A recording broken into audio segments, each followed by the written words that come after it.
But control grid's an interesting thing. A lot of people don't realise what they're involved in. Just the simple fact of using credit cards, using smartphones, and all of this automated system is the problem. People don't realise what it is. This system we're being led into is the New World Order in itself. The 5G smart grid is the New World Order, the Internet of Things. It's the New World Order.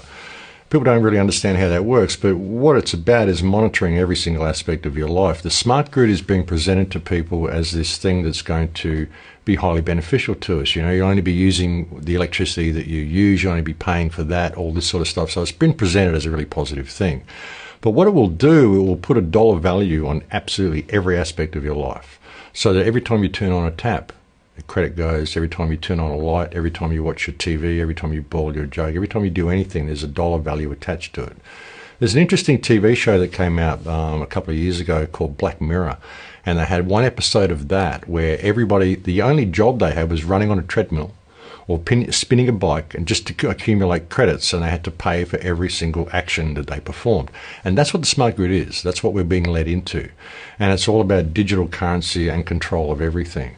And if you're someone who lives a slightly alternate lifestyle, say you grow a few vegetables and you give some to your neighbours, or you do a little bit of massage for someone, or you do a bit of tarot reading or something like this, the only way you're going to be able to get paid for that once the smart grid comes online is through the transfer of digital credits, which means the government will get a tax. You'll have to put it on your income tax, or everything will be monitored. That's what it's about, complete blanket surveillance of every single action people are doing.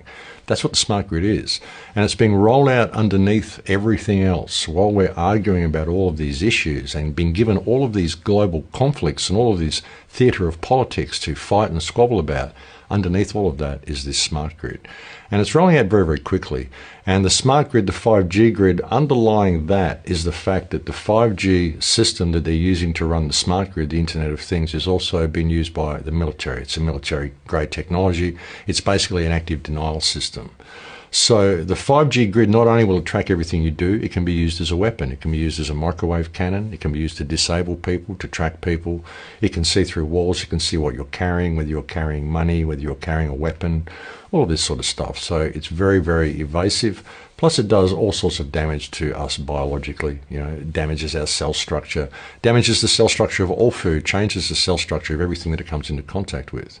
And the 5G system will be a blanket system, blanket wave of communication. You know, we've got situations now where you lose signal on your mobile phone if you move too far away from a tower. That won't happen with the 5G. It will be everywhere, right across the country, in rural areas, everywhere you'll be able to get perfect signal. So everyone's going to kind of welcome this, but they don't realise what it is. It's about everything talking to everything else and everything tracking everything else.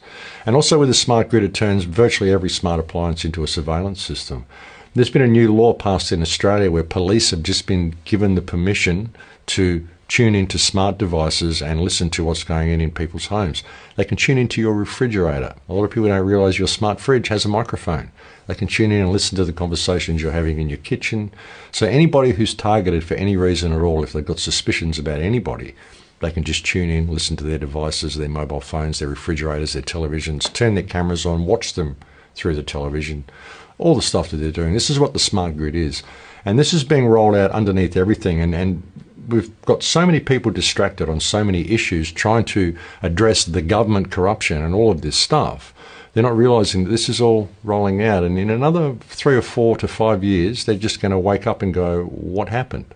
How did I suddenly find myself in this digital prison? Because that's what it is. That's virtually what it is. It's a digital prison, a digital control grid. And if you want to participate in this society, you're going to have to participate in the smart grid. So we need to look at what it is and what it's going to be used for, and realise that the technology that we've got, we could use for our benefit. You know, all of this stuff could be used in completely different ways, in completely different directions. A smart grid could be used to the great benefit of mankind, and it's being presented in that way. But when you look at the people who are running it, the people who are running the world, well, the world's run by criminals, and they're not going to use this in the right way. They have no intention of it. And if you look at some of the white papers they've put out themselves, papers that have been put out by the Pentagon recently that talk about federal vision for future computing and the nanotechnology grand challenge, and they talk about this 15-year plan they've got to roll all this out and eventually hand it all over to AI to control.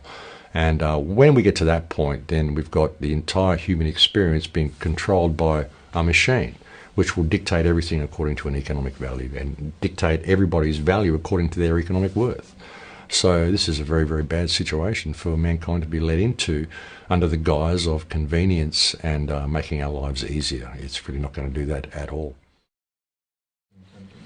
Well, they're doing it through the Internet of Things is how it's all being rolled out, and basically what is essential for the whole thing to happen is digital currency. They've got to digitize currency, remove all cash from the system. And you're getting that here in Denmark. We were discussing with people today, you can only ride the trains, you've got to pay for it with your mobile phone. What if you don't have a mobile phone? And if you don't log on, you've got to log on to the train, and then if you don't log off when you get off the train, it keeps taking your money, and suddenly your account has been depleted because you forgot to log off when you get off the train. Now, they could make all these sorts of things convenient. Now, you could pay for that, and it could just gauge your trip. You didn't have to log off. But they do that so that it depletes your account so that people want the smart grid. They make all these inconveniences. They put all these systems in place and make it inconvenient for you. You could forget to log off. You could forget to swipe your card when you leave the train. So suddenly all your money's gone. So they put these situations in place to make people want this grid to come online. Recently, when I came to check into the United States, I got to the passport counter. 16 counters there. 2 of them were open. 4 aeroplanes arrived, 1,200 people waiting to get through. 2 passport counters. Took us 2.5 hours to get our passports stamped. Because that way you want the retinal scanners. You want the smart grid. It's much more convenient.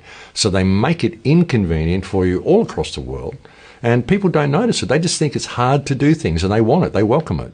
And meanwhile, they're focused on all of these battles and all these theatres of politics and all this stuff that they think is the problem, because they think they can address it. They think we can vote people in, vote people out, whatever, put a new figurehead up there that will do the right thing for us.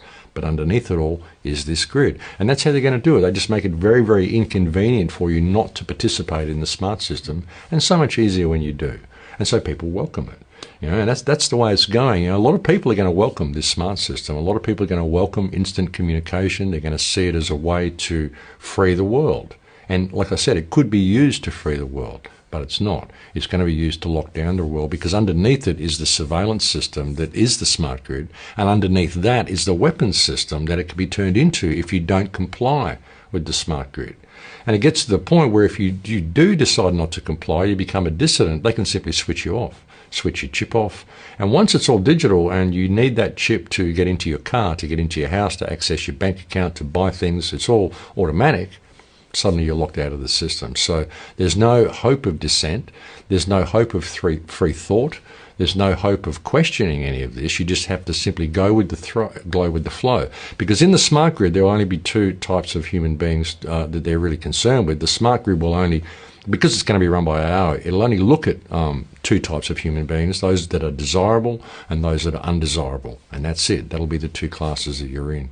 And where you are in the food chain will be measured according to your economic worth. That's another important thing people need to look about AI and what is going to be running the system, is the fact that it's judging everybody according to their economic worth.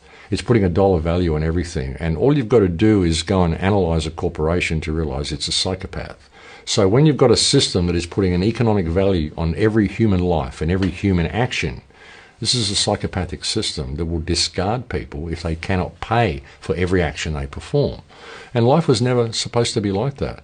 But, they'll just do it through the convenience and do it through making life so inconvenient for people if they don't participate. And they're doing it here, they're doing it everywhere. Every country that I go to, I can see elements leading towards a cashless society.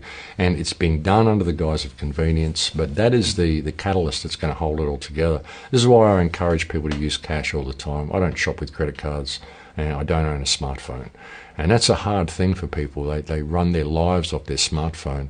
I still use a laptop, an old laptop with an old Windows installation on it. I don't use Windows 10. Any of these new surveillance systems, I just don't participate in it. That's the only way we're going to stop it, is by people not participating in it. But unfortunately they are, because they want their life to be more convenient. When people look at AI,